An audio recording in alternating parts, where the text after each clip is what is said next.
नमस्कार, मैं साक्षी। स्वागत है आपका हमारे चैनल पर। प्रधानमंत्री नरेंद्र मोदी के लिए तनाव कम नहीं हो रहा है। एक तरफ उपराष्ट्रपति चुनाव की चुनौती है और दूसरी तरफ बिहार की राजनीति में हलचल तेज हो गई है। राहुल गांधी की बिहार यात्रा ने माहौल गर्मा दिया है और विपक्ष लगातार एनडीए को घेर रहा है। इस बीच सबसे बड़ा झटका मोदी को अपने ही सहयोगियों में मिला है।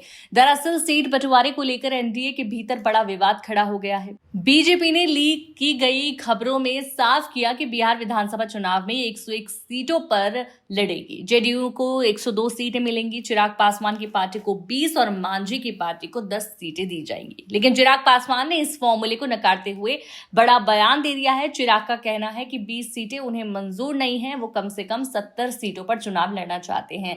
सिर्फ चिराग ही नहीं, मांझी भी खुलकर सामने आ गए हैं। उन्हें 10 सीटें ऑफर हुई थी, लेकिन मांझी ने साफ कह दिया है कि 40 सीटों पर मैदान में उतरेंगे ताकि 20 विधायक जिताकर सत्ता पर दबाव बना सके। ये साफ दिख रहा है कि बिहार में एनडीए की सहयोगी पार्टियां अब अपना अस्तित्व बचाने की जंग लड़ रही हैं। स्थिति तब और दिलचस्प हो गई जब चिराग पासवान की पार्टी ने मुजफ्फरपुर में होने वाली रैली का पोस्टर जारी किया। इस पोस्टर में न नरेंद्र मोदी की तस्वीर है, न अमित शाह की और न ही एनडीए के किसी भी नेता की। सिर्फ और सिर्फ चिराग पासवान की तस्वीर छपी है और रैली का नाम दिया गया है नव संकल्प महासभा। ये सीधा संदेश है कि चिराग अब अपनी राजनीति राह बनाने की तैयारी में है।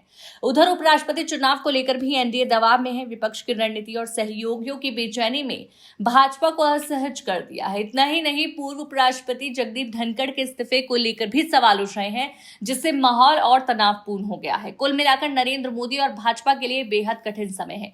अंतर्राष्ट्रीय दबाव, बिहार की राजनीति में भगदड़ और उपराष्ट्रपति चुनाव की चुनौती, इन सब ने मिलकर एनडीए की चिंता बढ़ा दी है। 4 सितंबर को चिराग पासवान की रैली और 9 सितंबर को होने वाला उपराष्ट्रपति चुनाव दोनों ही मौके तय करेंगे कि एनडीए का भविष्य किस दिशा में जाएगा।